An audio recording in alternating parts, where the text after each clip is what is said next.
avant de me présenter, je vais vous parler un petit peu, enfin je vais vous demander déjà qui a une page, qui a un profil LinkedIn. Ok, une très grande majeure partie de la salle. Et qui est actif régulièrement?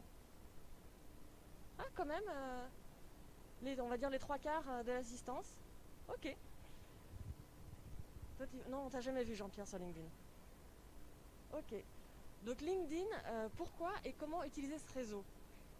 Il y a pas mal de gens qui vont pas sur LinkedIn ou qui ont peur de vraiment interagir dessus parce qu'ils ont des a priori sur comment utiliser, ce qui se dit, ce qui se fait, ce qui se fait pas.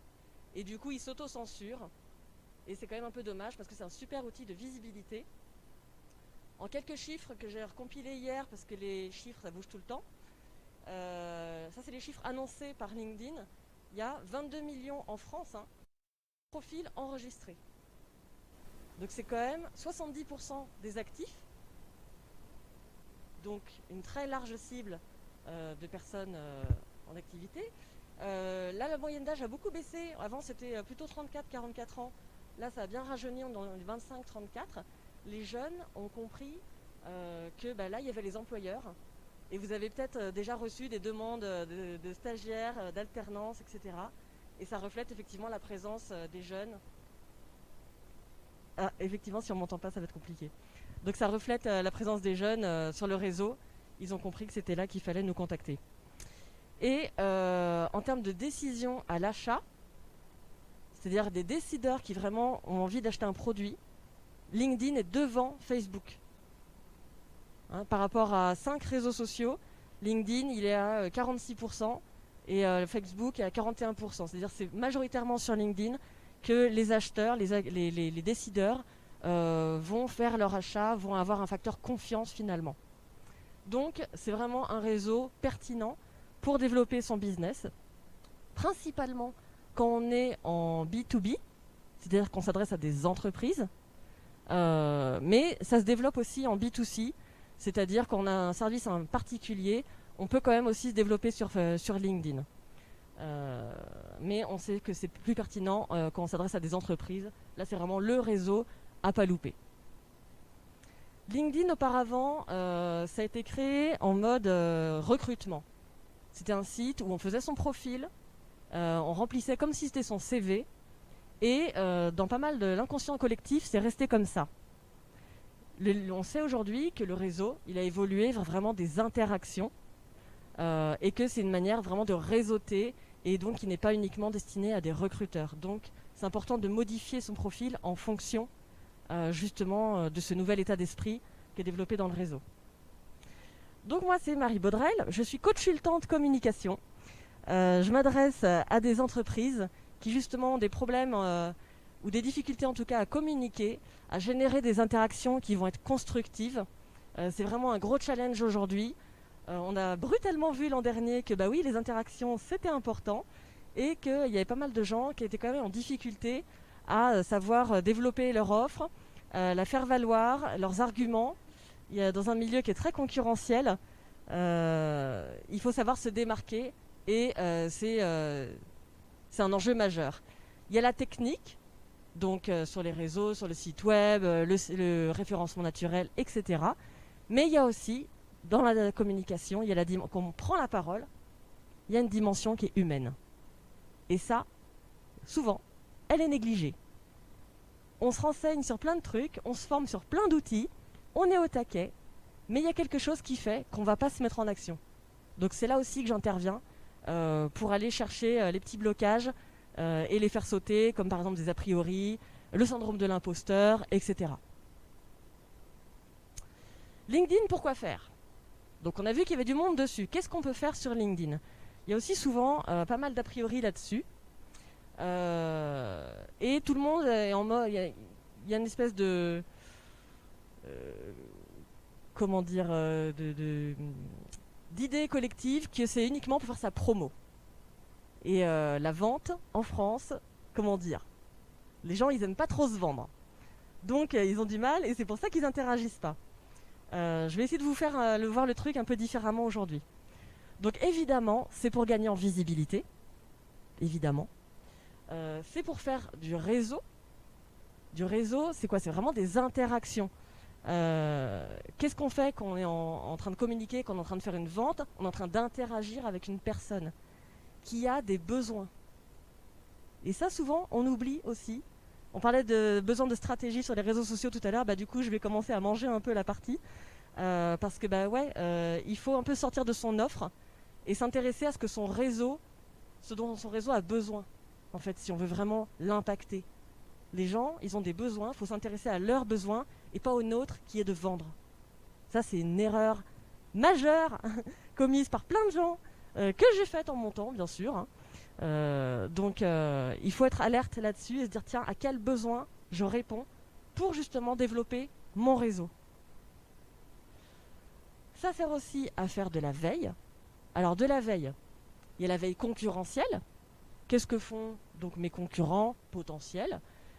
Comment ils s'expriment, quelles sont leurs offres, etc.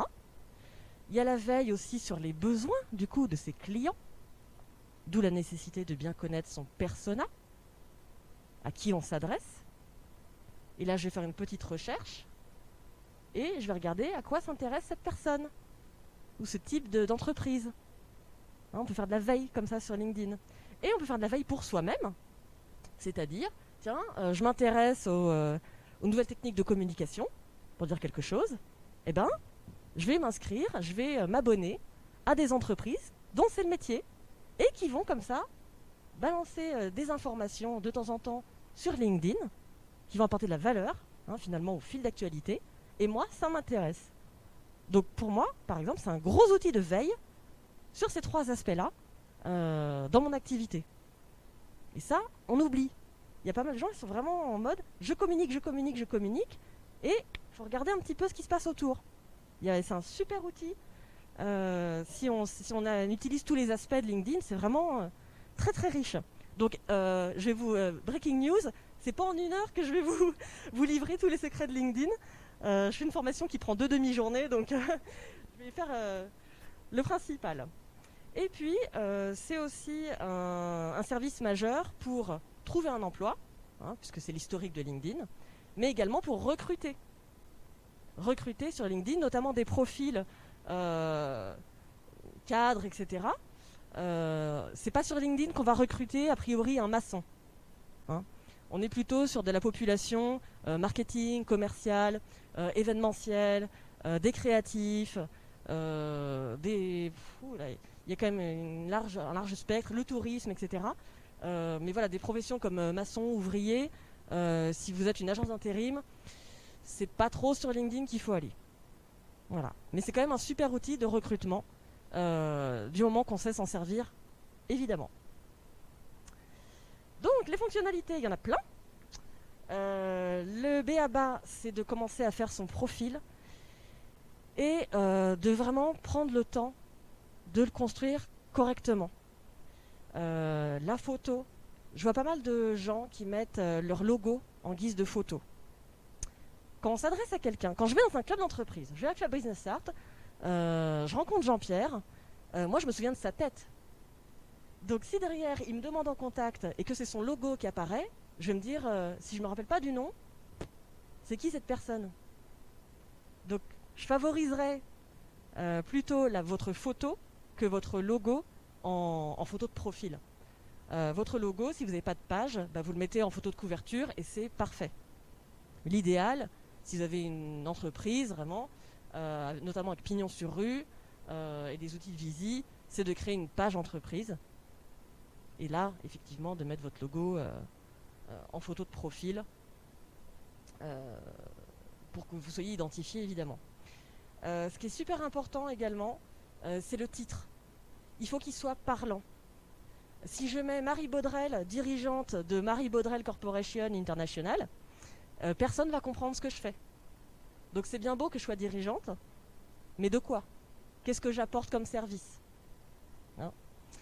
Vous avez une section maintenant qui apparaît en bleu ici, c'est disponible pour, et le type de service que vous pouvez apporter. Ça aussi, c'est souvent négligé. Donc pensez-y. Vraiment, il y a des tas de sections à remplir. Vous avez aussi qui apparaît à côté de cette section-là, ajouter une section. Et là, vous allez voir tout ce que vous pouvez ajouter. Je ne peux pas vous faire la liste là parce qu'on ne va pas avoir le temps. Mais appuyez sur ce bouton et regardez ce que ça vous propose et prenez le temps de bien remplir votre profil. Pourquoi c'est important de bien remplir son profil alors que nous on veut communiquer? Parce que quand on communique, le but c'est quand même d'attirer l'attention des gens à soi. Et donc au final, soit ils cliquent sur le site web, soit à minima, ce qu'ils commencent par faire, c'est à cliquer sur notre profil. Et dire tiens, c'est qui cette personne qui dit un truc intéressant? Si le profil n'est pas bien renseigné, on va perdre l'attention des gens. Donc toute l'énergie qu'on aura mis à communiquer, on va la perdre bêtement parce qu'on n'aura pas bien rempli son profil. Et la partie information, qui contient du texte, qui avant était vraiment comme une lettre de motivation à l'époque, là, il ne faut plus la mettre en mode lettre de motivation. Là, il faut se dire à quel besoin je réponds. Quelle est ma patte? Là, il y a un vrai travail de fond qui est finalement sa vision et savoir l'exprimer dans cette section-là. Il y a une section aussi qui est rarement bien complétée, c'est les compétences et les recommandations. Donc pareil, vous ajoutez une section, si ça n'apparaît pas déjà sur votre profil, vous ajoutez la section et vous remplissez des mots qui sont l'intérêt de vos clients. Si je m'y connais en Excel, mais qu'en fait dans mon boulot, je ne suis pas formatrice Excel, on s'en fiche que je connaisse Excel. D'accord?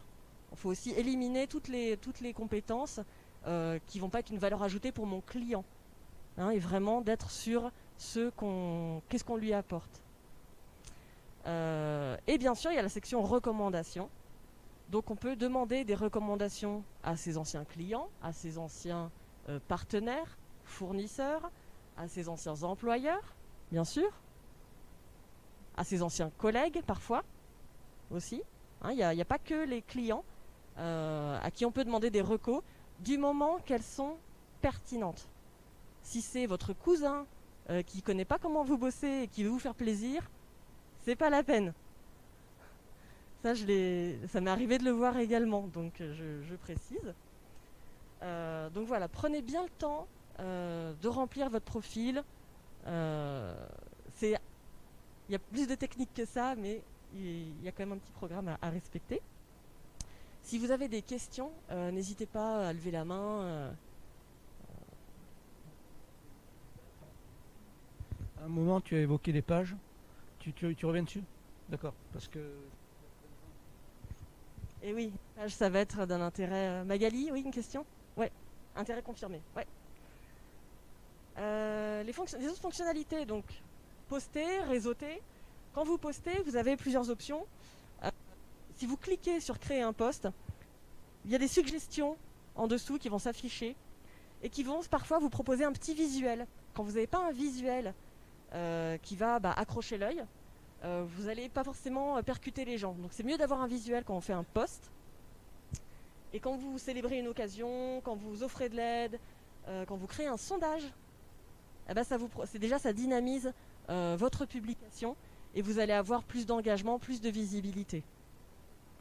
Oui.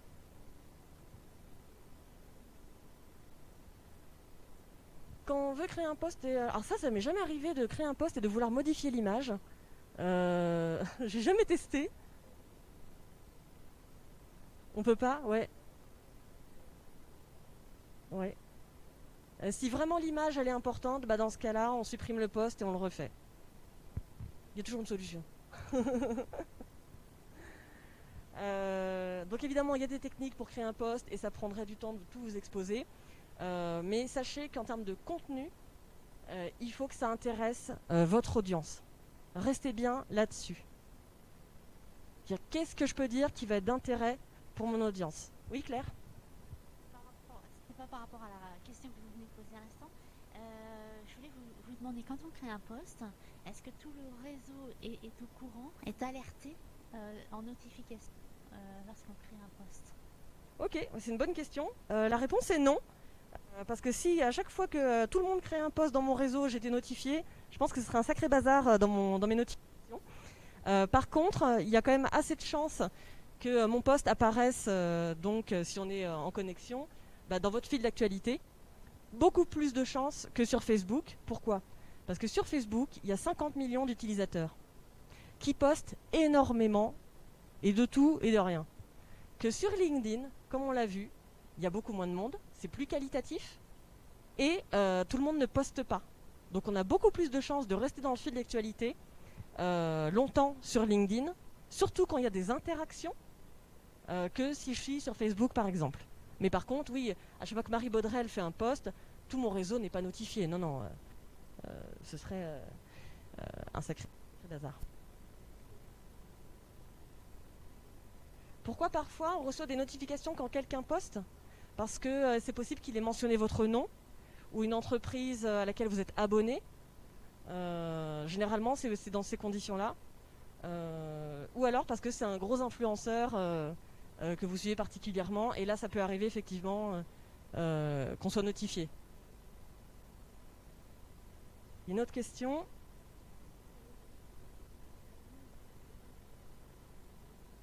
Le timing pour poster son actualité. Alors, idéalement, les gens se connectent sur LinkedIn quand généralement ? Le matin, à midi, le soir. Donc idéalement, effectivement, on se dit tiens, je vais poster juste avant l'heure de pointe, on va dire. Comme je disais tout à l'heure, un post sur LinkedIn vit plus longtemps que sur Facebook. Donc, soyez pas en stress par rapport à ça, parce que votre post, il va rester visible de toute façon. Et en plus, s'il y a des réactions dessus, clac, il va remonter dans le fil d'actualité. Mais pour susciter des réactions, il faut que le contenu soit intéressant et impactant, en plus d'être visible, évidemment. Visible, donc avec un visuel, des techniques comme mettre un titre, etc. Mais d'abord, il faut que le contenu, avant de faire joli, je vais dire un truc un peu qui va sortir du cadre de pas mal de gens, avant de faire joli, faites intéressant. Évidemment que vous soyez vu, mais si ce que vous dites, c'est pas intéressant, les gens vont pas réagir. Et finalement, c'est pas ça qu'on veut. On veut que les gens réagissent. Et ils réagissent quand ils sont intéressés. Donc soignez d'abord le contenu avant de penser au visuel. Par contre, sur LinkedIn, personnellement, moi, j'évite le week-end. Parce que autant sur Facebook, le week-end, ça marche pas trop mal. Sur LinkedIn, à partir du vendredi soir, c'est un peu le désert. Ça, c'est génial parce que je vais prendre le contre-pied direct. J'ai fait un post une fois, un vendredi soir, parce qu'il venait de m'arriver un petit truc rigolo. Et je me suis dit, tiens, ça ferait une bonne idée de post.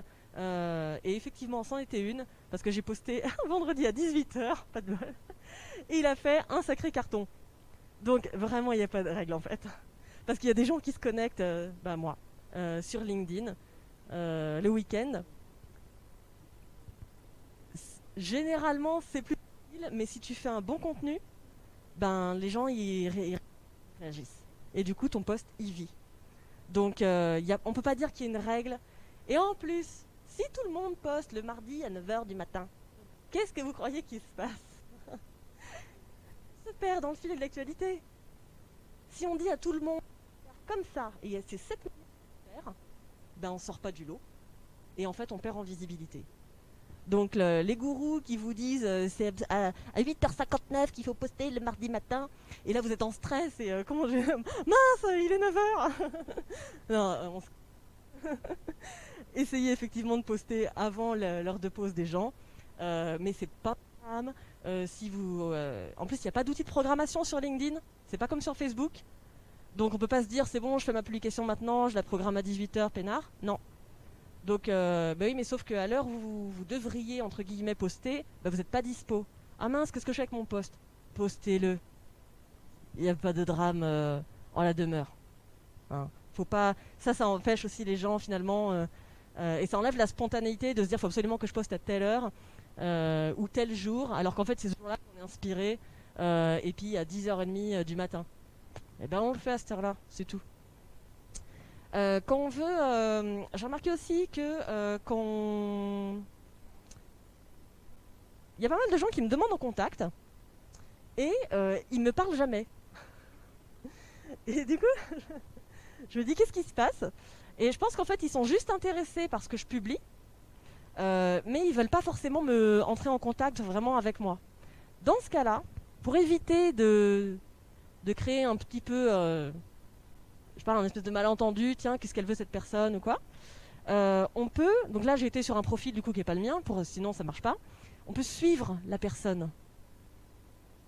Et là, on enlève l'espèce de tension qu'il peut y avoir entre, tiens, qu'est-ce que veut cette personne, et on suscite l'intérêt, déjà. Ça, c'est une bonne manière aussi de prospecter, c'est de commencer à suivre une personne plutôt que de direct la demander en contact. Là, on montre son intérêt. Dire, tiens, vous, ce que vous faites, ça m'intéresse. La personne, peut-être, si elle est curieuse, elle va regarder votre profil. Et elle ne se sent pas envahie parce que directement, vous l'avez demandé en contact. Ce que je vous conseille aussi fortement, c'est quand vous allez sur se connecter, des fois ça apparaît uniquement dans le bouton plus, s'il vous plaît, personnalisez votre invitation. Vous avez le petit bouton ajouter une note, genre dites à la personne pourquoi vous la contactez. Hein? Tiens, j'ai vu votre post, ça m'a paru intéressant, j'aimerais continuer à suivre votre actualité, par exemple. Ou tiens, j'ai vu votre profil, on est en train de recruter un profil comme le vôtre, j'aimerais bien la conversation. Voilà. Quand vous frappez à la porte de quelqu'un, ben, pourquoi vous êtes là? Donc, ils ne vont pas vous manger. Et puis, c'est poli aussi de dire j'ai envie de rentrer en contact avec vous, finalement. La page. J'aurais des tas de trucs encore à dire. Une page. Pourquoi faire? Déjà, ça permet de se localiser plus précisément, de rentrer le secteur d'activité, le nombre d'employés, de remettre un petit texte pour préciser vraiment ce que fait l'entreprise et pas juste soi-même dans son boulot. De créer des hashtags. Si je m'abonne à un hashtag événementiel, vous avez mis le hashtag événementiel dans votre entreprise, bah vous avez plus de chances d'apparaître dans mon fil d'actualité ou dans mes suggestions de contact que si vous ne mettez pas le hashtag. Exactement. Donc vous avez cette possibilité de faire ça sur la page. De mettre un bouton pour inciter les gens à vous contacter ou à regarder le site web. De gérer des langues, c'est-à-dire profil, on peut, il y a quelqu'un, au moins une personne ici qui travaille à l'international, vous pouvez mettre votre profil dans plusieurs langues. Alors attends, c'est pas LinkedIn qui va traduire votre profil pour vous, hein. Et oui, c'est dommage. Mais non, il faut quand même parler la langue. Mais vous avez la possibilité, quand vous créez le profil et quand vous créez la page, de l'écrire en plusieurs langues. Et si la personne elle est espagnole et que vous avez bien rédigé votre profil en espagnol, clac, elle automatiquement elle le verra dans la bonne langue. Et ça c'est top. Quand on bosse avec l'international, bah, ça nous ouvre des portes plutôt que si on est resté avec notre affichage en français parce que je sais pas, 70% de notre clientèle elle est française. Et bah là on se coupe des 30% qui pourraient avoir accès à notre profil dans une autre langue et qui pourraient comprendre ce qu'on propose. Le fait d'avoir une page, on a plus de statistiques également. Donc là je vous en ai mis un petit extrait. Le nombre d'impressions, c'est le nombre de vues. Hein. On voit les commentaires, les partages, les clics. Les gens qui ont cliqué vraiment sur la publication, c'est ceux qui ont montré plus d'intérêt que des simples vues. Ils ont cherché à en savoir plus. Donc ça donne un taux d'indication pour savoir si vraiment le post a intéressé les gens. Et si on doit reproduire finalement le même type de contenu. Ça aide pour la stratégie, pour la continuité de sa stratégie finalement. Sur les pages, on peut exporter également ce que j'ai mis après en Excel, ça apparaît comme ça, certaines données par rapport à ses abonnés. Alors il n'y a pas le nom, il n'y a pas les emails, il n'y a pas les numéros de téléphone. Je me suis dit que vous allez me demander ça, donc je vais vous répondre direct. On peut avoir les secteurs, on peut avoir la localisation, il y a plusieurs onglets qui s'affichent. Et du coup, ça permet également de voir la pertinence finalement de nos publications et quel public est intéressé par mes publications. Et donc on peut voir en fait si on a finalement le bon cap dans sa stratégie de communication ou pas, et du coup réajuster par la suite. Regardez les stats, c'est intéressant justement pour ajuster. C'est pas juste se dire tiens super, j'ai eu 50 likes sur mon profil, on n'est pas Kim Kardashian, on s'en fiche. Ce qu'on veut, c'est être pertinent, c'est faire de la qualité. Donc les stats, l'activité, on peut donner l'administration de la page à plusieurs personnes. Il n'y a pas une. Contrairement au profil où le profil c'est personnel. Si vous êtes une boîte où il y a 10, 20, 50 employés, peu importe, et que vous vouliez qu'il y ait plusieurs personnes qui soient en capacité de publier du contenu sur la page, c'est possible. Il suffit d'ajouter un administrateur à la page. Et là, la personne se connecte avec son profil, mais elle a accès à la page de perso avec cette personne-là. Non. Donc ça, c'est un avantage également quand on a des employés à qui on veut donner donc normalement c'est les community managers, c'est les DIRCOM, etc. qui vont aller publier que la stratégie éditoriale se perde en route. La parole à n'importe qui dans sa boîte. Ouais. Créer la page, on l'a créée à partir de notre profil ou c'est complètement distinct? Oui, pour pouvoir créer une page, il faut avoir créé un profil. Donc là, on le voit un petit peu. Il y a un petit carré qui s'appelle Produit. Et c'est ici, vous allez cliquer dessus. Et ça va vous offrir une petite fenêtre. Vous allez voir, vous pouvez créer un groupe, vous pouvez créer une page. Justement, les groupes. Bien, quelle formidable transition. Groupe, à quoi ça sert? Là, en l'occurrence, c'est un club d'entreprise. Enfin, c'est un réseau de consultants dont je fais partie, qui a créé son groupe. Le groupe, il est fermé. L'intérêt, c'est de pouvoir échanger dans un milieu sécurisé, parce que les conversations ici sont privées, c'est-à-dire mes abonnés sur LinkedIn ne vont pas voir mes publications, mes échanges dans mon groupe. Donc là, je peux peut-être parler un peu plus librement ou échanger sur des sujets un peu plus spécifiques. Généralement, c'est le but dans un groupe. Et sans me dire, tiens, je vais embêter tout mon réseau avec mon souci de recrutement, par exemple. Je dis n'importe quoi. Donc là, c'est l'occasion d'avoir des échanges un peu privilégiés avec des gens qui vont vraiment partager les mêmes intérêts que moi. Donc soit vous créez votre groupe, parce que vous abordez une problématique qui et qui donc les gens s'intéressent particulièrement à cette problématique-là, intégrer le groupe. Donc vous pouvez inviter des personnes à rejoindre votre groupe, inviter des relations uniquement de premier niveau. Vous ne pouvez pas inviter quelqu'un qui n'est pas dans votre réseau direct. Il faut l'inviter d'abord pour pouvoir l'inviter ensuite dans votre groupe. D'accord? Donc l'idéal du coup quand vous l'invitez exprès pour l'inviter dans votre groupe, c'est de personnaliser effectivement l'invitation. Un groupe, je pense qu'il pourrait t'intéresser. Tiens, accepte et puis ça je pourrais t'inviter. Oui, Claire. Invité, en fait, un groupe qui existe, on peut pas proposer. On peut demander à certains groupes d'intégrer. Donc il y a une demande à faire, une demande d'intégration finalement, une demande d'ajout. On va sur un groupe, on cherche un mot. Ça va me sortir une liste de groupes. Tri. Faire des tris. Et donc il y a un groupe qui m'intéresse et puis je me dis tiens, j'aimerais bien l'intégrer et hop, c'est tout simple, il y a un petit bouton dessus qui va demande d'ajout à ce groupe et dans ce cas-là, c'est l'administrateur du groupe qui vont décider si oui ou non je peux intégrer le groupe. Comme dans le cas d'une page, le groupe, il peut avoir plusieurs administrateurs. C'est pas une personne qui va forcément se coltiner tout le travail de modération finalement, d'accepter les demandes, etc. Et on peut également des options qui permettent de réguler les publications qu'il y a dans le groupe. C'est-à-dire si je veux pas qu'il y ait n'importe quoi qui soit publié dans le groupe, je coche une petite case qui va mettre demander l'autorisation donc à l'administrateur avant de publier.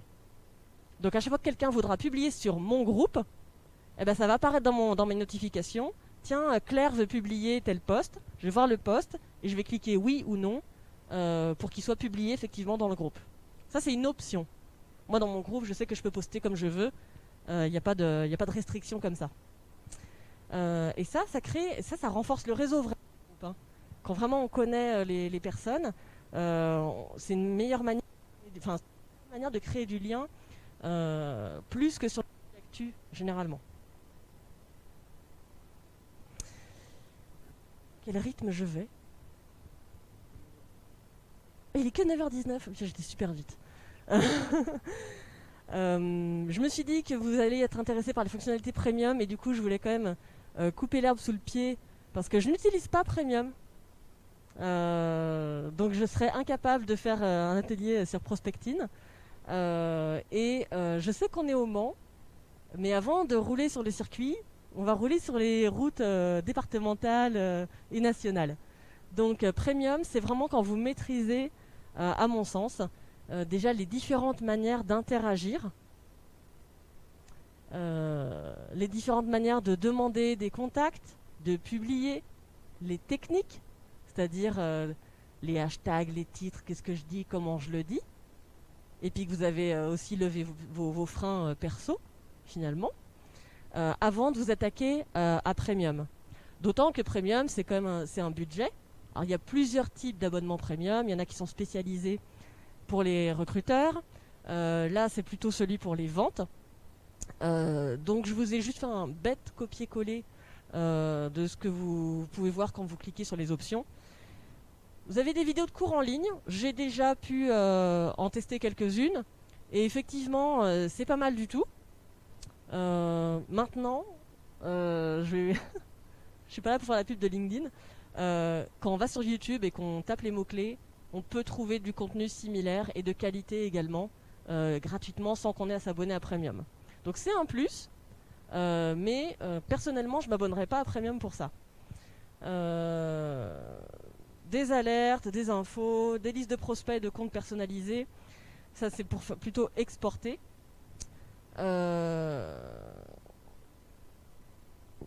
Plus de vues sur... on est limité pour voir qui a regardé notre profil sur un profil normal. On peut voir que les 5 dernières personnes. Et si en plus elles n'ont pas regardé, si elles sont en premium et en cachet, eh ben on peut en voir moins que ça. Mais si on va sur son compte régulièrement, finalement, on n'a pas vraiment besoin d'aller voir qui a regardé mon profil dans les 90 derniers jours. Qu'est-ce que je vais en faire? Est-ce que ça va être pertinent? De toute façon, quelle que soit l'action que vous allez faire par rapport à votre activité, c'est à quel point c'est pertinent pour moi. C'est pas parce qu'on vous dit ça c'est super qu'il faut y aller tête baissée. C'est de regarder, de vous renseigner bien sur ce que sur l'outil propose. Donc là on parle de LinkedIn. Et puis est-ce que ça va correspondre à votre vision finalement, qu'il faut absolument travailler.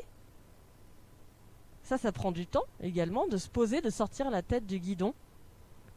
Plutôt que de faire les choses, de partir dans tous les sens, c'est de faire les choses intelligemment, quitte à faire moins, mais mieux. Moi, c'est vraiment mon positionnement qui est... On est d'accord, on n'est pas d'accord, hein, mais ça, c'est mon positionnement. C'est qualitatif. Et c'est pareil en termes de contact. On ne va pas demander la terre entière en contact. C'est est-ce que le contact est pertinent? Donc, de prendre le temps de aller regarder le profil de la personne avant de tout de suite la demander en contact parce que vous avez vu un post. Parce que ça se trouve, le post il est complètement anecdotique par rapport à son activité habituelle. Et du coup, c'est pas pertinent pour vous d'être en contact avec la personne que vous venez de demander. Donc prenez le temps également de vous intéresser à la personne, de regarder vraiment son profil avant de vous dire tiens oui, effectivement, je vais la demander en contact. Et là, votre demande sera plus pertinente parce que justement, vous aurez regardé son profil. Donc vous aurez un point d'accroche quand vous mettrez la petite note d'accompagnement avec votre demande. Vous montrez à la personne que vous êtes renseigné. C'est comme les candidats, quand ils recrutent quand ils vont à un entretien de candidature, une candidature d'entretien, un entretien de candidature, pardon. Si on ne s'est pas intéressé à l'entreprise, la personne en face, elle va pas voir si on est vraiment motivé. Elle va pas être très convaincue. Que si on montre à la personne qu'on s'est bien renseigné, ben là, on va avoir l'oreille plus de la personne. Et c'est tout bête, mais vraiment, il faut s'intéresser. C'est pas être bisounours que de dire, mais il faut s'intéresser aux gens. C'est stratégiquement intéressant. C'est un cercle vertueux. Est-ce que ça prend du temps? Bah, quand on demande un contact, oui, évidemment. Mais si on veut faire des demandes de contact qualitatives, bah, je vous suggère quand même de prendre ce temps-là et puis de vous renseigner sur la personne pour justement créer une vraie relation et pas juste ajouter un contact. Même s'il pourrait être pertinent, mais il pourrait être encore plus pertinent si vraiment vous arrivez à créer du lien. Créer du lien, ça ne se fait pas simplement en demandant quelqu'un en contact. Il faut avoir des interactions. Vous demandez quelqu'un en contact et vous ne faites rien derrière, il y a des chances que la personne, au bout d'un moment, soit vous bloque, soit vous supprime carrément de ses relations. Ben, il n'y a pas d'interaction.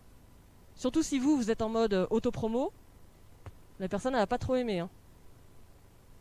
Ah ouais, super, c'est ma cible. Je vais la demander en contact. Comme ça, je vais lui balancer ma pub dans son fil d'actualité.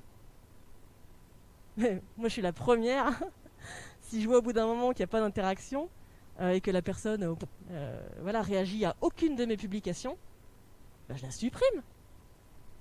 Genre, la personne est rentrée dans mon salon, elle m'a pas dit bonjour, elle me dit pas pourquoi elle est là, hein, dans mon salon, donc dans mon profil. Hein. Elle me balance sa pub et elle me parle pas. Bah, je vais l'enlever. Donc finalement, qu'est-ce que vous aurez fait? Vous aurez perdu votre temps. Donc gagnez du temps en créant des relations intelligentes. Ça, c'est vraiment mon gros conseil, quel que soit le réseau social que vous utilisiez d'ailleurs. Ou le club d'entreprise. Quel que soit ce que vous fassiez dans vos interactions, mais intéressez-vous et renseignez-vous sur la personne que vous avez en face. Si vraiment vous voulez capter son attention, c'est en s'intéressant à elle et pas en prenant votre gros haut-parleur et votre panneau 4x3 pour dire voilà ce que je propose. Je pense que ça c'est une erreur magistrale. C'est évidemment qu'il faut dire ce qu'on propose, mais d'abord il faut s'intéresser à la personne. Quels sont ses besoins? Et évidemment savoir ce que nous on propose, c'est-à-dire la connaissance de son offre, de ses atouts, de sa valeur ajoutée, de sa différence finalement par rapport aux concurrents. Je ne crois pas vraiment à la concurrence. Alors bon, c'est plus vrai quand on vend des produits, mais encore, il y a tout le service client derrière qui va faire la différence. Vous pouvez vendre en inox, le voisin aussi, mais si vous êtes particulièrement bon dans l'aide à la personnalisation ou dans les délais, si vous êtes particulièrement aimable, vous êtes au même prix que le voisin, mais c'est vous qui allez remporter le marché. Et ça, ben, il faut le faire sentir dans son profil, dans sa manière de s'exprimer. Ça, on oublie complètement les compétences aussi interpersonnelles, dans son profil notamment, mais renseigner les compétences interpersonnelles. Si vous êtes dynamique, et ben, surtout si vous êtes formateur d'anglais, bah, ça va être un peu percutant, parce que les formations, surtout si elles durent longtemps, ça peut être vite soporifique. Donc si vous êtes quelqu'un qui savait bien spécialement animer votre formation, votre atelier, et capter l'attention de votre auditoire, bah oui, c'est une des choses à mettre. C'est le dynamisme, par exemple. Donc, et ça aussi, c'est souvent négligé. On est là à parler des logiciels qu'on connaît, vendre, etc., machin, et on oublie le facteur humain qui fait quand même que on va aller se tourner plus vers cette personne-là que vers une autre. Et donc ça aussi, c'est à faire valoir dans toute votre stratégie de com, finalement. C'est à, tiens, comment je me positionne? Comment je me positionne? Qu'est-ce que j'apporte? À qui j'ai envie de vendre? Et en fonction d'autres facteurs également, vous allez pouvoir orienter votre communication et être aussi bien dans vos baskets. Parce que finalement, vous savez ce que vous proposez, donc ça demande de la connaissance de soi, une certaine prise de recul qu'on n'a pas forcément. C'est aussi pour ça que je suis là, et puis qu'il y a des outils comme des bilans de compétences, etc., qui existent pour vous aider à acquérir cette meilleure connaissance de vous-même. Il n'y a pas pire juge que nous-mêmes. Donc le syndrome de l'imposteur, il est là, coucou, oh ben non, je suis pas si bien. Ou oh ben non, mais tout le monde fait ça. Et on se rend pas compte qu'en fait on a quelque chose de particulier. Donc c'est important d'avoir un regard extérieur qui va venir vous éclairer. Attends, tout le monde fait pas ça. Et du coup, c'est à faire valoir dans votre profil site web, stratégie de com, sur votre carte, partout. Donc là, c'est vraiment d'avoir une vision large, de savoir à qui vous vous adressez et comment vous voulez travailler. Vous avez quelque chose qui a de la valeur, vous vous adressez pas forcément à tout le monde. Il faut aussi faire le deuil de ça. De dire, tiens, je vais un peu cibler ma communication à ces personnes-là. Parce que c'est ces personnes-là qui vont valoriser ce que moi je propose. Ça, c'est vraiment un des points clés également quand on communique. Et notamment sur les réseaux sociaux. Parce que c'est pas forcément parce qu'on va mettre un titre en rouge avec un super visuel qui claque qui va faire la différence. Encore une fois, ça va être de travailler le contenu. Et ça commence, le point de départ, c'est la connaissance de soi. La connaissance de soi, se connaître, l'assumer, dire ok, en être convaincu, et puis le montrer. C'est pour ça que les gens ne communiquent pas. Parce que le montrer, ça fait peur. Ah ouais, mais est-ce que je peux dire ça? Est-ce que je peux m'exprimer comme ça? Est-ce que je vais être prise au sérieux? Tous ces freins-là. Donc il faut arriver à bien les lever. C'est pas tout à fait ça. Moi-même, je suis très hésitante sur certains posts ou commentaires parce qu'en fait, on représente aussi l'entreprise dans laquelle on évolue. Et donc, oui, on a une personnalité, on a une façon de s'exprimer, etc. Mais on représente l'entreprise. Donc, nous, par exemple, dans les posts, la direction valide toujours ce qui est écrit ou quoi. Ça ne correspond pas forcément à notre façon de nous exprimer. Mais il y a un code que l'on essaye de tenir vis-à-vis de la communication qu'on va faire. Et donc quand vous dites ça, je vous entends. Si on est en mode je cherche du travail, je me valorise moi et tout, mais on n'est quand même pas dans la représentation qu'on va faire de l'entreprise. Donc je comprends ce que vous dites, mais moi-même je ne l'appliquerai pas parce que j'estime que dans ce que je vais dire, il faut aussi que j'ai une éthique et que je sois très... Je sais pas comment dire en fait, mais un peu effacée, j'efface mon tempérament vis-à-vis de l'entreprise que je représente. Donc c'est peut-être une erreur, c'est pour ça que je vous en parle. Mais c'est bien de le dire, parce que c'est le cas de plein de gens, effectivement. Moi, je pense au contraire que le profil LinkedIn, c'est un profil personnel. Donc effectivement, c'est l'individu qui communique sur son éthique, sur sa connaissance métier, sur son image.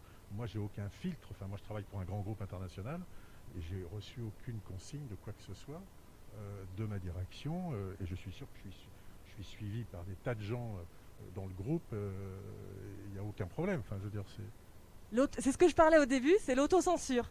Donc là, on est en pleine autocensure, ou peut-être qu'on vous a incité, ou peut-être qu'on vous a dit non, il ne faut pas que tu t'exprimes comme ça. Sur les posts, oui, il y a une vérification systématique. Mais après, le fait que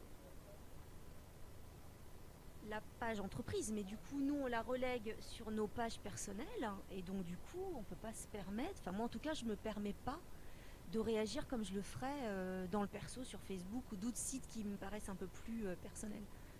Et ça c'est vraiment génial parce qu'on touche vraiment au cœur de ce qui empêche les gens de communiquer, parce que on s'exprime pas finalement, on n'exprime pas sa personnalité et du coup on reste dans un discours qui est complètement formaté par la boîte. Et oui, on relaye, le discours de la boîte est formaté. Ok. La page, c'est le discours de la page. Si on relaye à partir de son profil, déjà, je pense qu'il faut mettre un peu d'enthousiasme. Si on relaye quelque chose, c'est parce qu'on a envie de le faire. Si on n'a pas envie et qu'on le fait par obligation, là il y a un petit problème. Là ça pique ce que je dis. Mais en fait, il faut avoir de l'enthousiasme. Il faut avoir envie de communiquer. Il faut avoir envie de partager le post de la boîte. Il faut se dire, tiens être convaincu que j'apporte quelque chose qui est intéressant à mon auditoire, donc à mes contacts finalement, à mon réseau, pour pouvoir le partager et le partager de manière convaincante. Voilà, on sort du beau visuel et puis des techniques, hashtags, etc. Là, si vous n'avez pas l'enthousiasme, et donc, encore une fois, ça passe par la connaissance de soi finalement et de ses atouts, si vous n'avez pas l'enthousiasme pour ce que vous faites, vous pouvez faire les plus jolis visuels, je vais vous casser le moral, vous pouvez faire les plus beaux visuels du monde, les gens ils vont le sentir quand vous n'avez pas l'enthousiasme. Si vous vous dites pas tiens j'apporte quelque chose de sympa à mon réseau et je vais le publier, non, le faites pas. Alors, serait intéressant parce que est-ce que Jean-Pierre, par exemple, se pose la question quand il communique sur des tas d'entreprises, de jeunes entreprises, d'entrepreneurs, est-ce qu'il va communiquer, partager une info dont il ne serait pas convaincu et dont il n'apprécierait pas C'est une question à poser à Jean-Pierre directement. Jean-Pierre, est-ce que tu es sincère dans tes partages? C'est exactement ça la question. Hein. Non, alors franchement, je partage que des choses que j'ai envie de partager, clairement. Je partage que de l'info positive. Vous m'avez jamais vu partager une info sur un plan social ou sur une boîte qui ferme, un truc comme ça. Donc ça c'est un peu l'autocensure, mais c'est parce qu'en fait je communique sur une dimension territoriale qui correspond au club, mais territoriale. Donc j'essaye de donner une image positive du territoire. Mais bon, c'est parce que ça fait 25 ans que je faisais ça avant et j'ai pas envie d'arrêter. Donc ça c'est un premier point. Et le deuxième point,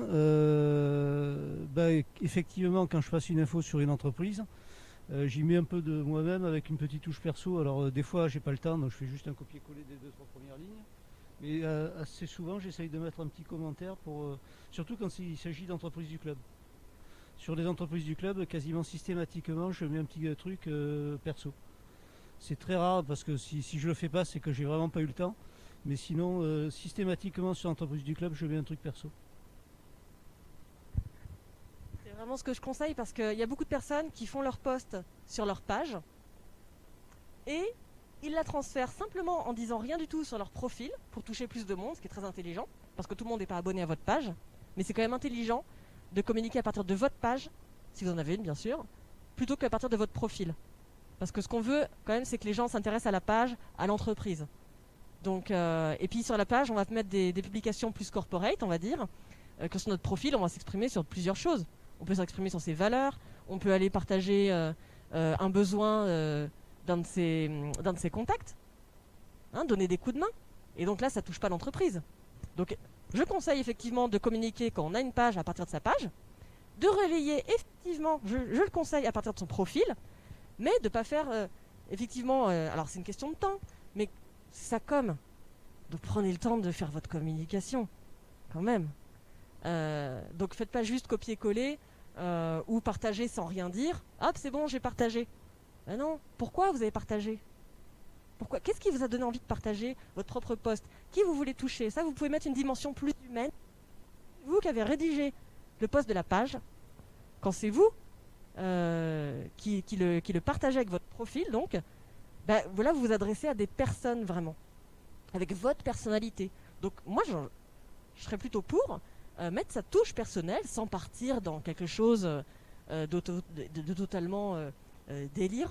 Hein, mais quand même de montrer qu'on a une personnalité et de se dire, tiens, voilà pourquoi moi je travaille dans cette société-là, si on est employé, c'est parce qu'il y a ces valeurs-là, parce qu'il y a des actions pour les employés, par exemple, voilà, avec... Cécile Prioul et j'ai oublié Ça ira mieux demain. Là, il y a des solutions qui sont vraiment hyper intéressantes, moi je trouve. Et donc, si je travaille pour cette boîte-là, et que je peux en être fière, quoi. Et donc, je partage le post de la page avec un enthousiasme que mon audience va ressentir. Et après, ça les intéresse ou pas. Mais moi, je transmets mon enthousiasme. Donc ça, c'est vraiment un critère qui ne va pas s'inventer. On peut aller le repêcher. Encore une fois, pas forcément tout seul, si on a vraiment perdu un peu de vue, si on a perdu de vue sa vision, on n'a plus l'enthousiasme. Et là, ça sert à rien de communiquer. Là, vaut mieux se requinquer et puis avant de reprendre la communication. Comment conseiller de partager, de poster sur la page et ensuite de le partager avec son profil? Oui, parce que sur la page, on n'a pas forcément beaucoup d'abonnés. Alors que sur notre profil, généralement on en a beaucoup plus. Donc on va d'abord publier sur la page, parce que c'est l'entreprise qui émet le message, et ensuite c'est la personne qui va le diffuser. Est-ce qu'il y aurait d'autres questions? Des abonnés, on parle d'abonnés sur le profil? De contacts. Sont limités aussi comme sur Facebook? Alors la marge est quand même assez haute. Voilà, effectivement, on est jusqu'à 30 000 contacts.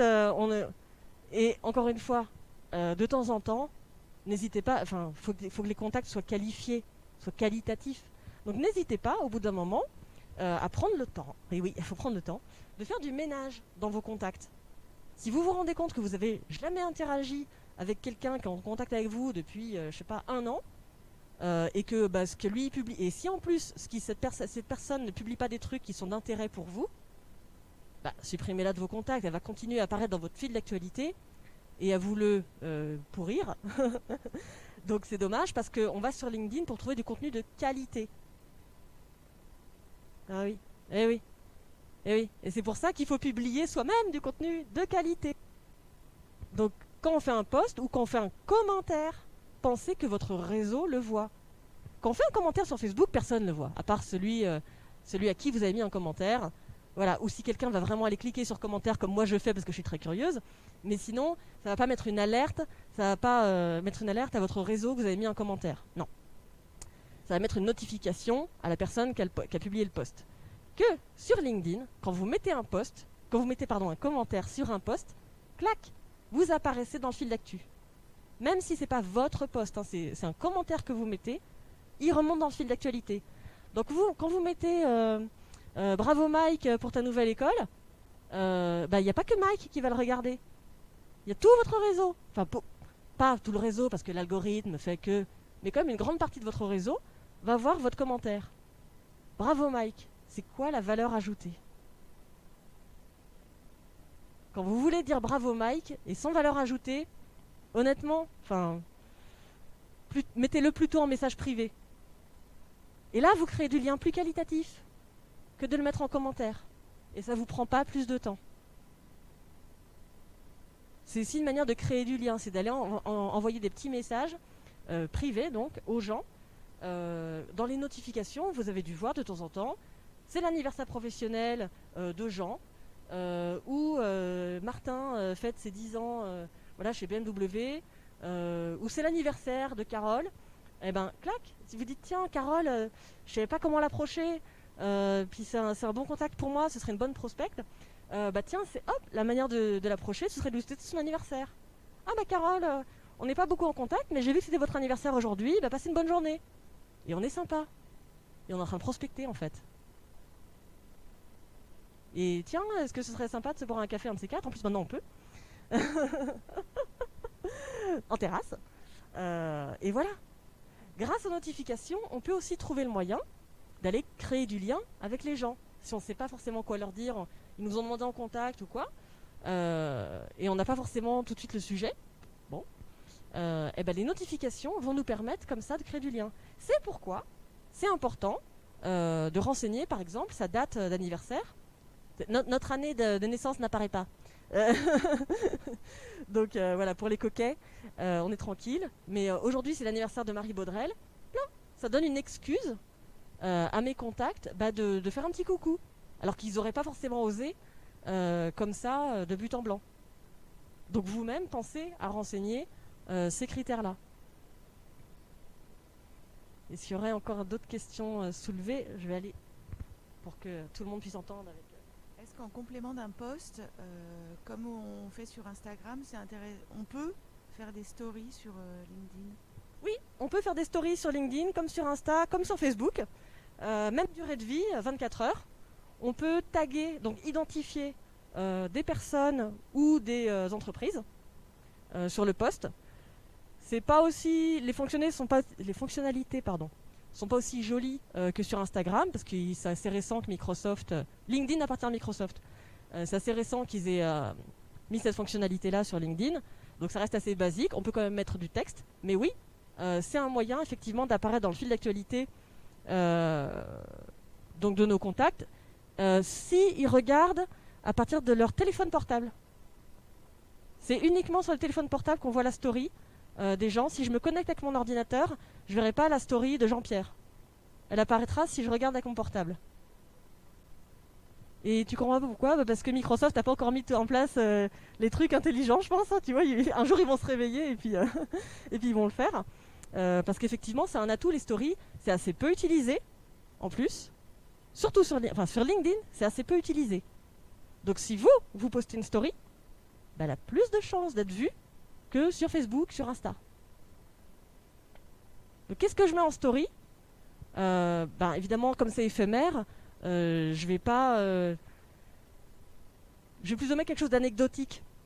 Si j'ai un rendez-vous, ce matin, j'interviens à 8h30 à la CCI, donc j'ai fait une petite story hier, par exemple, pour dire à mon réseau, paf, et puis après, je ferai peut-être un post. Mais là, ça fait une petite teasing. Ou tiens, aujourd'hui, je suis en formation, claque, au lycée Touchard. Je dis n'importe quoi. Et puis ça fait une petite actu. Si on a quelque chose de qualitatif, je veux dire, un vrai contenu à partager, simplement de se dire tiens, qu'est-ce que je fais aujourd'hui? Si vous aimez bien les selfies, vous voulez faire un selfie devant l'audience ou devant l'entreprise où vous vous rendez, par exemple.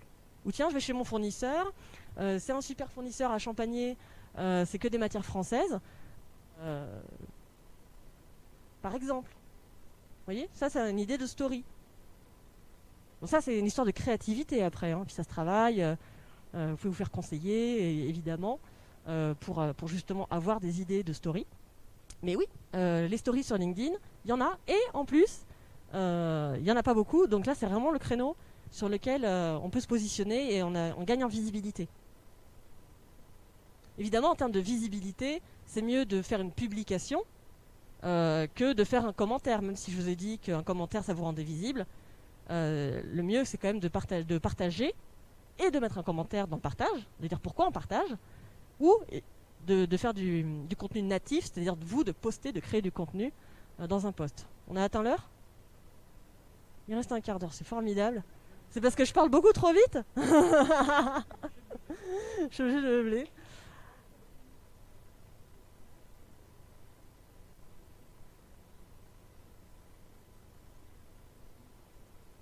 Oui.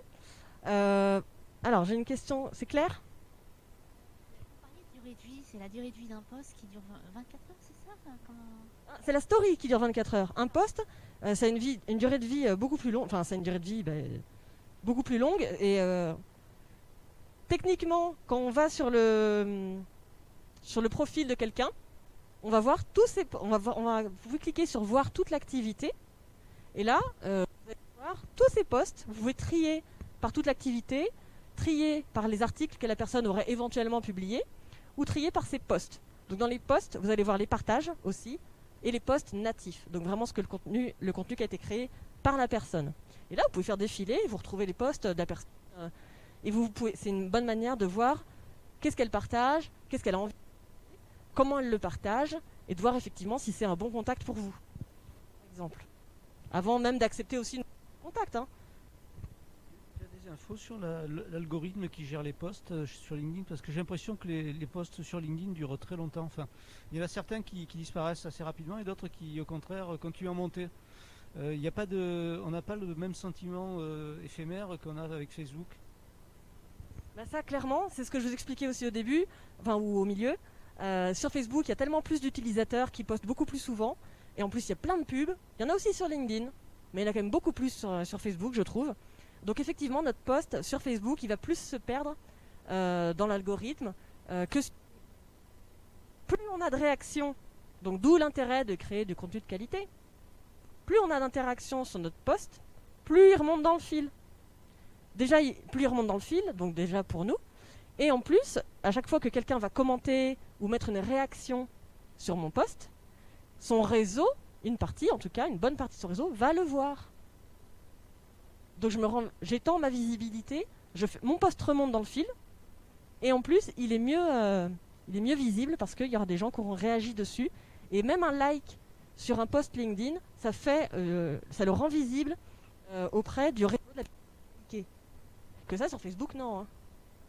Marie Baudrel, elle like le post de Jean-Pierre, le réseau ne voit pas le post de Jean-Pierre que sur LinkedIn, potentiellement, oui.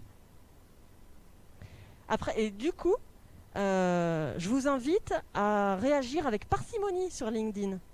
Parce que comme tout est visible, vos likes, vos commentaires, vos partages, vos posts, si vous faites 4 actions, par exemple, par jour, vous allez fatiguer votre audience. Donc, à contrario de Facebook, qualité, pas quantité, hein, donc on va vraiment peser ce qu'on fait comme action sur LinkedIn. Les likes, clairement, je les déconseille. Qu'est-ce que ça fait un like? Ça va rendre le post de la personne visible. Ça vous rend pas visible. Quand vous mettez un like ou n'importe quelle autre réaction sur LinkedIn, c'est pas à vous que vous rendez service, c'est à la personne. Donc, tant qu'à faire, si vous voulez de la visibilité, mettez-lui un commentaire. Et dites pourquoi, en fait, finalement, pourquoi vous aviez envie de liker. C'est tout bête. Ben, au lieu juste de le penser puis de mettre un like, ben mettez-le en commentaire. Et faites pas doublon. Il y a pas mal de gens qui likent et qui mettent un commentaire. À chaque fois que vous faites une action, votre réseau le voit.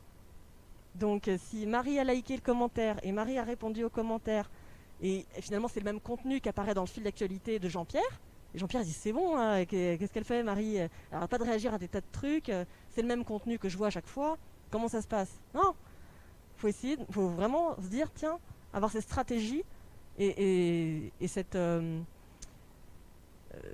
compréhension de la visibilité qu'on a quand on interagit sur LinkedIn. C'est vraiment pas pareil que sur Facebook. Magali, tu avais une question tout à l'heure? Elle change à chaque fois que tu donnes des informations. Merci, c'est très riche. Je voulais peut-être que tu puisses nous donner des recommandations pour un post, pour que sa visibilité soit 3 grandes règles sur LinkedIn à respecter. Par exemple, en parlant des titres aussi, que je ne connais pas, si le titre est important sur LinkedIn. Oui, tout à fait. Ça fait partie des petits trucs qu'il faut que les gens, dans la mesure du possible, c'est intéressant que les gens comprennent direct de quoi vous allez parler. Et donc, effectivement, d'inclure un titre dans votre post. Si c'est un post sur... Ouh là là, donnez-moi une idée. Un événement que vous organisez, vous êtes présent sur un salon, eh ben, vous mettez, tiens, Salon Connect, clac, stand E17, pif. Et oui, et là vous dites que vous êtes présent, et qu'est-ce que vous allez présenter, etc. Et avec un petit visuel tant qu'à faire, c'est mieux. Donc, le titre, de passer, aérer votre texte. Aérer votre texte, ça le rend plus lisible, c'est beaucoup plus agréable, et en plus, ça incite les gens à faire voir plus, et donc avoir une meilleure visibilité, un meilleur temps. Plus les gens passent de temps sur votre post, plus, on parlait d'algorithme tout à l'heure, plus votre post va remonter dans le fil. Parce que l'algorithme, tiens, les gens passent du temps sur ce post, il doit être intéressant, je vais le faire remonter. Le test peut être long sur LinkedIn. Ouais. Le texte peut être long, je crois que c'est 1300 caractères. Ça laisse quand même de quoi dire. Et donc, Facebook, on peut pas mal mettre de texte également. Hein. Et plus le texte est long, moins il passe. Que là, oui, moins il passe, ouais. 5 heures sur Facebook, c'est pour ça que je l'utilise pas. Et là, on fait tellement d'efforts pour faire un post, c'est horrible. Non, je préfère faire peu de réseaux, mais que ça m'assure de la visibilité. Donc, j'ai pas d'action chez LinkedIn, mais clairement, je préfère ce réseau-là que l'autre. J'ai une question, j'utilise beaucoup LinkedIn, mais il y a quelque chose qui me perturbe un peu, c'est la différence entre les articles et les posts. Parce que alors, les articles, on a beaucoup de qualitatif, on peut mettre beaucoup plus de qualitatif, de liens, de photos. Par contre, j'ai l'impression que la diffusion des articles est limitée par rapport à celle des posts. J'ai l'impression que la diffusion des articles est limitée. Ok. Il y a moins de... D'accord, ok. L'avantage avec les articles, c'est qu'on peut en mettre pour plus long, déjà. On peut effectivement inclure des gifs, etc. Enfin, plus de choses. Vraiment faire quelque chose de sympa. Et en plus, on peut le trouver dans Google. Que notre post, il n'apparaîtrait pas dans Google. Mais si j'ai mis des mots-clés, si j'ai bien écrit mon article, hein, donc comme si j'ai bien référencé mon site web, eh ben, l'article, il est référencé aussi. Donc ça, c'est un des gros avantages de l'article. Et puis, ça assied... Alors là, pareil, il faut avoir quelque chose un contenu vraiment qualitatif. Je ne sais pas quel était le contenu de tes articles, Mais annoncer des ateliers, ouais, généralement on fait pas ça sur un article. Ouais. Donc voilà, t'as ta réponse en fait. C'est pour ça que t'as pas eu tellement d'engagement dessus. Là, pour le coup, une story, ça peut être sympa. En complément d'un post. Une story peut venir en complément d'un post. Hein, pour qu'il y ait plus d'impact. Donc, et un article va apparaître sur Google si on a mis les bons mots-clés. Juste, à quoi ça sert un article par rapport à un post, bien précisément? Ah bah mince, je viens de répondre. Parce qu'on va être référencé. Si je tape sur Google comment utiliser LinkedIn, et que moi j'ai écrit un article comment utiliser LinkedIn sur LinkedIn, Il vaut mieux faire des articles que des posts. ça dépend du contenu qu'on a à partager, effectivement. Si on va aborder un sujet de fond, là on va plutôt rédiger un article. Quelque chose de documenté, où on va pouvoir mettre du lien sur un site web, etc. Des images, ouais, on va privilégier un article, tout à fait. Si on a quelque chose de plus anecdotique, ou qui n'a pas autant de contenu, on va privilégier un post.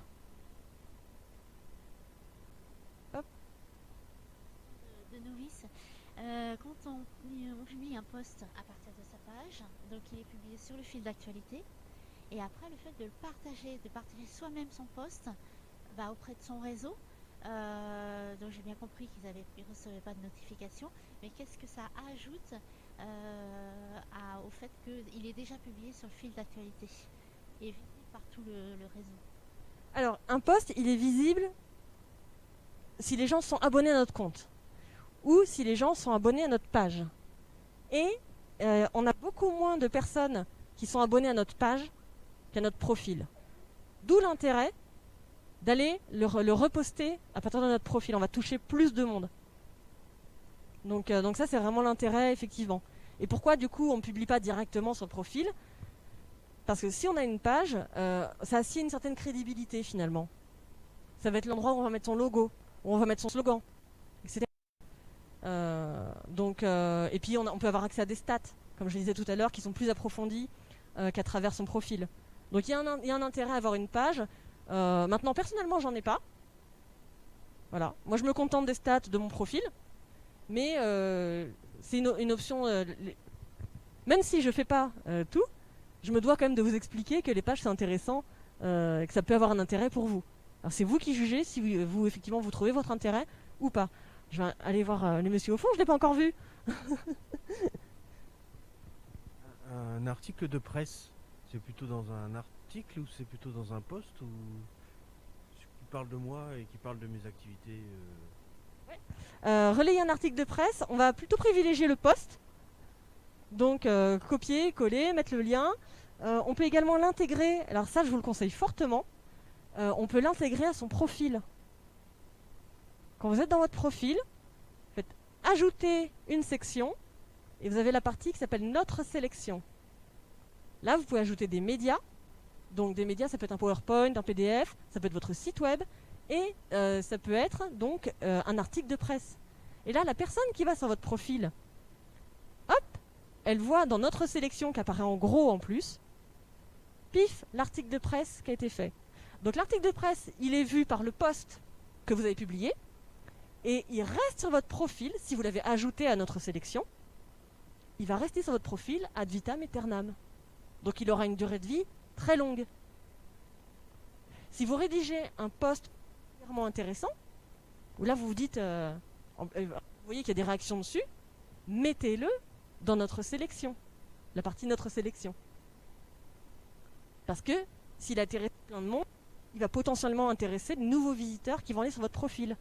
Mais comme c'est quelque chose que vous avez publié il y a 6 mois, il n'apparaît pas dans le fil d'actualité, il n'apparaît plus. Et là, c'est une manière de rester visible avec un contenu qu'on s'est embêté à faire, généralement, et donc de potentialiser son effet. J'ai plein de trucs. 2 minutes. Alors, on va passer en question encore. Hein. Comment vous gérez les emojis? Comment je gère les emojis? Je comprends pas bien la question. On en met, est-ce qu'on en met pas? Est-ce que... Ah d'accord. Moi j'aime bien en mettre. Excessivement. Je sais que j'en vois plein qui mettent 10 emojis dans leur post. Personnellement ça me fatigue. parce que là, ça fait trop bling bling, on ne sait plus où donner de la tête. Donc généralement, maximum, on va dire que j'en mets 3. Je vais me faire taper dessus s'il y en a un, vous regardez mes posts, j'en ai mis 4. Mais bon, généralement, j'essaie de ne pas en mettre vraiment trop, parce que autant ça peut dynamiser l'œil, autant trop, bah, c'est trop. Donc effectivement, avec parcimonie, et puis mettre des émojis qui soient pertinents par rapport à votre propos. Je ne vais pas mettre une émoji grenouille si je parle de l'industrie, par exemple. Qu'est-ce que vous conseillez pour la diffusion des posts? Est-ce que c'est un post tous les 2 jours, un post par semaine, en termes de régularité Alors, la régularité des posts. Encore une fois, on va ne vous mettez pas forcément un objectif de quantité. Déjà, ça va vous mettre la pression. Et du coup, si vous vous dites qu'il faut absolument que je poste, vous allez poster sur n'importe quoi et vous allez perdre en qualité.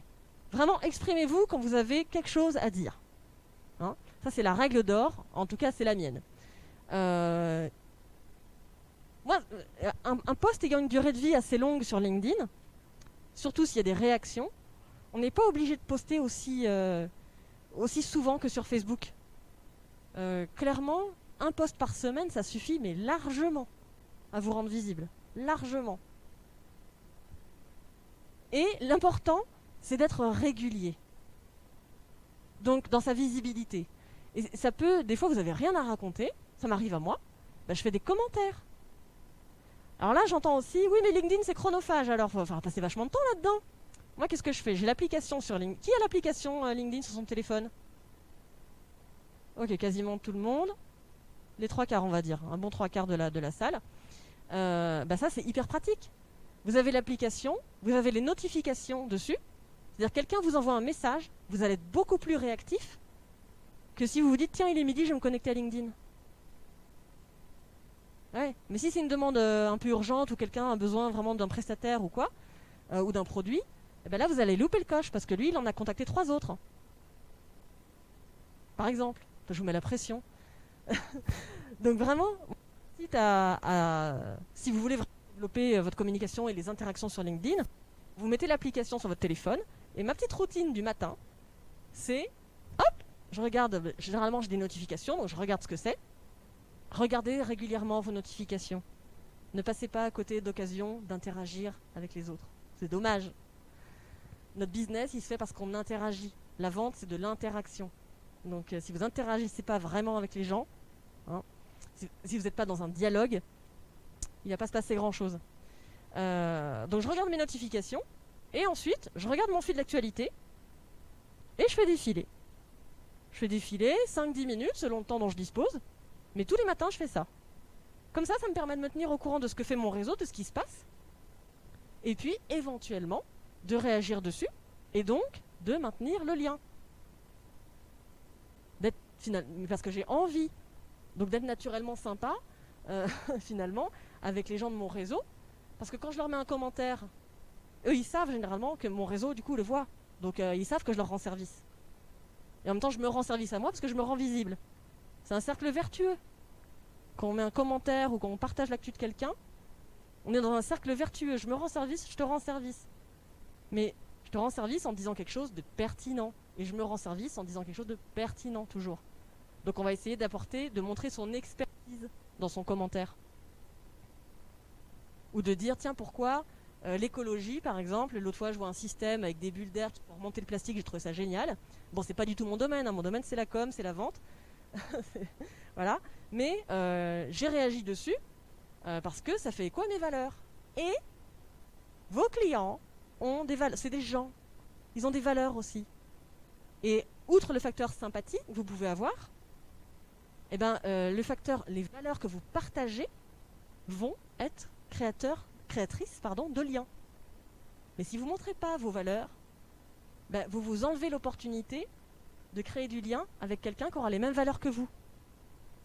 Donc ça ne doit pas être la majeure partie de votre activité sur LinkedIn ou sur quelque autre réseau, hein. Mais de temps en temps, c'est intéressant. Et en plus, si vous avez envie de promouvoir un système, voilà, de dépollution que vous trouvez super, faut pas s'en priver, quoi. Pas tous les 4 matins, parce que quand même, il faut rester intelligible dans son propos. qu'est-ce que je propose à mon réseau, qu'est-ce que je propose comme offre, qu'est-ce que j'ai comme valeur ajoutée. C'est pas très très joli quand on est une personne de dire ça, mais quelle est ma différence, quelle est ma contribution. Voilà. Eh ben, faites que ça se ressente le plus possible, finalement, dans vos propos, dans vos interactions. Sinon, les gens, ils vont pas comprendre pourquoi ils devraient faire appel à vous. Donc, on en revient effectivement à travailler sa vision, finalement, la connaissance de soi, qu'est-ce que je veux, comment je veux le faire, avec qui, dans quel contexte, et vous allez plus centrer votre message. Moi, je vais terminer sur mon petit slogan. Bien comprendre, donc bien se comprendre et bien comprendre les besoins des autres, et l'environnement et le contexte, ça permet de mieux interagir.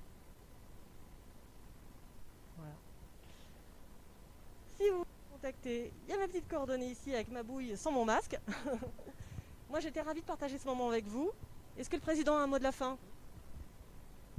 Alors juste, premièrement, moi aujourd'hui j'ai quand même compris la différence entre les pages et les groupes sur LinkedIn, parce que c'est vrai que je m'étais jamais posé la question d'un groupe, et ça fait quelque temps que pour le club, je me disais il faudrait qu'on passe sur Facebook, un groupe Facebook, et je trouve que Facebook c'est pas adapté, parce qu'il y a pas mal d'adhérents, enfin pas tous, mais il y a pas mal d'adhérents du club qui n'ont pas de compte Facebook, alors que vous avez quasiment tous un compte LinkedIn.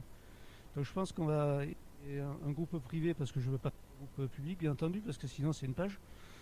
Donc parce que j'ai des demandes d'adhérents qui veulent communiquer entre eux, qui veulent poser des questions aux autres adhérents. Je vois Franck Bernard par exemple dans l'œnologie, c'est quelque chose, il me sollicite assez souvent, et il faut qu'on arrive à avoir un groupe d'échange, et sur le portail internet qu'on a, ça n'existe pas. Donc je pense que là je vais y passer, donc je vais y passer un peu de temps, mais je vais me lancer. Comment? Oui, donc on en reparlera en fait en CA, mais je pense que je vais y passer, ça c'est le premier point. Deuxième point, puisqu'on est au dernier atelier de la série qui était prévue, je pense qu'il y a, moi je ressens, au travers des questions que vous avez posées durant ces ateliers, la nécessité d'aller au-delà. 1 heure c'est court, et je pense que sur l'année prochaine il va falloir que, enfin si, je sais pas où est passée Julie. D'accord. Elle n'est pas partie à la maternité d'urgence. Donc j'en reparlerai avec Julie, mais je pense que sur l'année prochaine il faut qu'on réitère, parce que maintenant vu le nombre d'adhérents, il y aura de la demande pour ce genre d'atelier, mais 1 heure ça va vite et on va pas franchement au fond des choses, donc il va falloir qu'on parte plutôt sur des choses un petit peu plus poussées, de type formation, demi-journée, où on aille un petit peu plus dans le sujet. Je sais pas ce que tu en penses, mais là je pense que tu te rends compte que c'est très rapide. Moi j'ai toujours l'hantise, comme je parle beaucoup généralement, de dépasser le temps, donc là en fait j'ai été plus vite que prévu.